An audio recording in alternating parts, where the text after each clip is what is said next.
कहीं आप भी 99 की लाइन में तो नहीं है?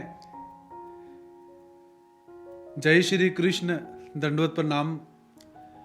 जी हाँ, पूर्व वाक्य जो मैंने कहा उसके ऊपर थोड़ा सा सोच और विचार हम सबको करना चाहिए।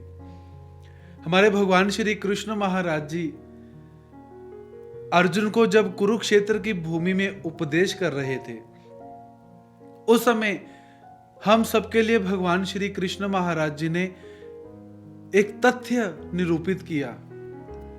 तो भगवान श्री कृष्ण महाराज जी क्या कहते हैं कि मनुष्य को अपने जीवन के अंदर संतोषी होना चाहिए। जो मिला पर्याप्त है, जो प्राप्त है वो पर्याप्त है। तो आइए आज एक छोटी सी कहानी के माध्यम से भगवान श्री कृष्ण महाराज जी की इस बात को समझने का प्रयास करते हैं। किसी एक राज्य का राजा था। अच्छा सा शासन काल उस राजा के राज्य में चल रहा है। एक दिन क्या हुआ कि वो राजा अपने महल का चक्कर मारने के लिए निकला हुआ है। चक्कर मारने के लिए जब वो राजा जाता है तो आगे जाकर क्या देखता है कि एक सफाई करने वाला उसका कर्मचारी हाथ में झाड़ू को लेकर झाड़ू मार रहा है। और वो झाड़ू मारते मारते अंदर से इतना प्रसन्न है कि कुछ गाने को गुनगुना रहा है। प्रसन्न होकर, प्रसन्न मन से वो झाड़ू मारने का काम कर रहा है।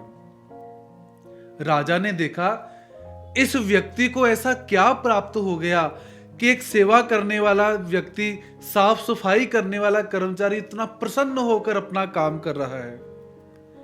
तो राजा के मन के अंदर ये शंका पैदा हुई कि क्या प्राप्त हुआ, इतना खुश वो कैसे है। उसकी खुशी को देखकर राजा चिंता में पड़ जाता है और उसी चिंता को लेकर राजा अपनी रानी के पास गया और जाकर कहा कि अरे, मैं अभी चक्कर मारने के लिए गया था,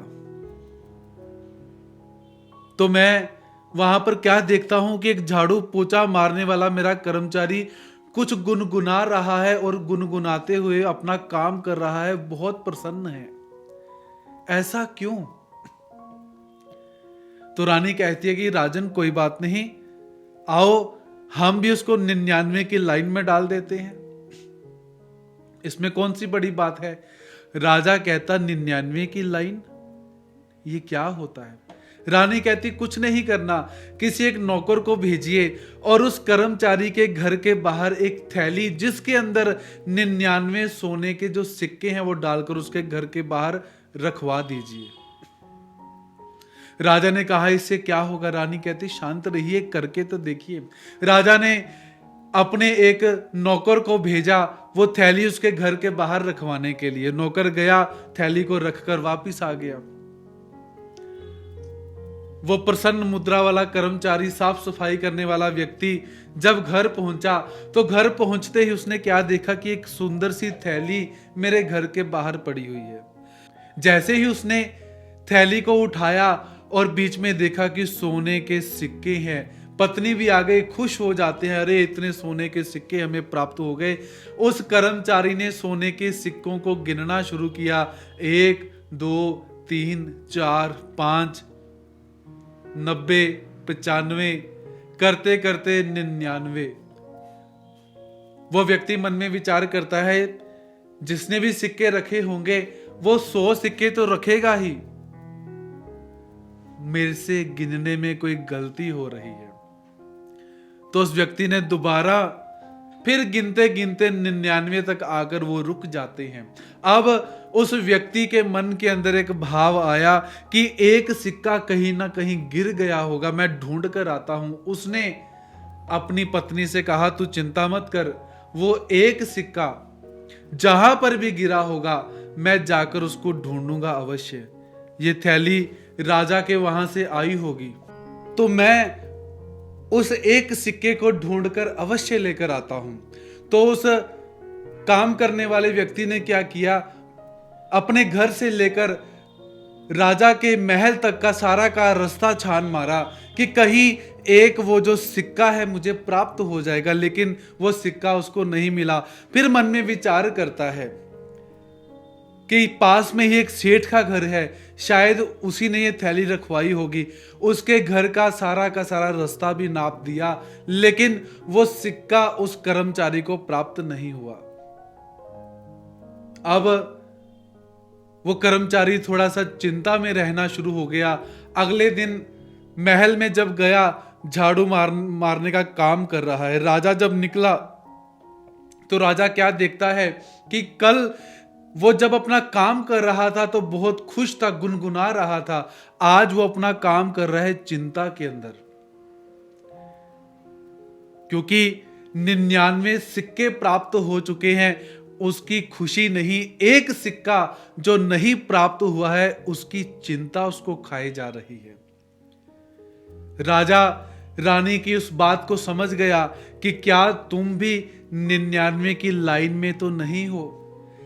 ये घटना राजा की या उस कर्मचारी की नहीं है, ये घटना मेरी और आप सबकी है। हम भी अपनी जिंदगी के अंदर करते क्या है?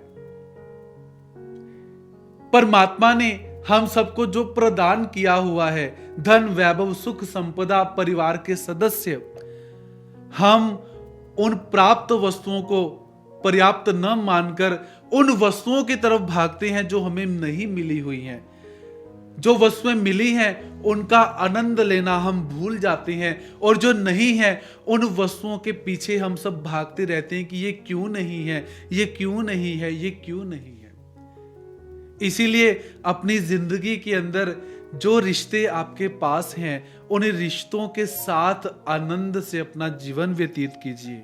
जो नहीं है उनकी चिंता में अपने जीवन को व्यर्थ मत कीजिए।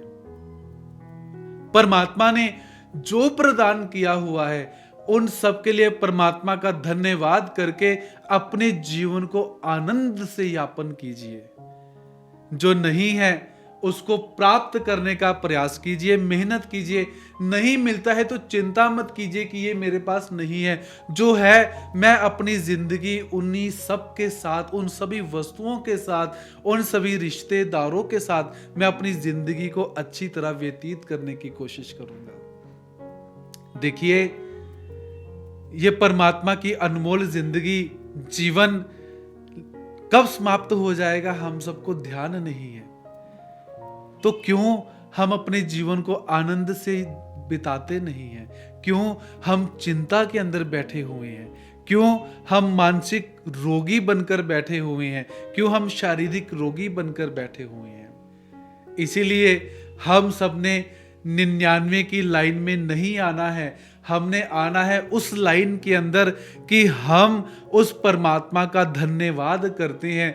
जिस परमात्मा ने हमें जो दिया है हम उसका शुक्रगुजार करते हैं। जो नहीं दिया परमात्मा ने, अगर वो नहीं दिया तो किसी कारण से नहीं दिया होगा। तो इसलिए अपने जीवन को आनंद से यापन कीजिए। जो रिश्ते नाते परमात्मा ने हम सबको दिए हैं उनको संजो कर रखिए, और जो परमात्मा ने हमको दिया है उसको भी संजो कर रखिए। परमात्मा का धन्यवाद कीजिए। इसी के साथ आप सबसे अलविदा चाहता हूँ। जय श्री कृष्ण। दंडवत प्रणाम।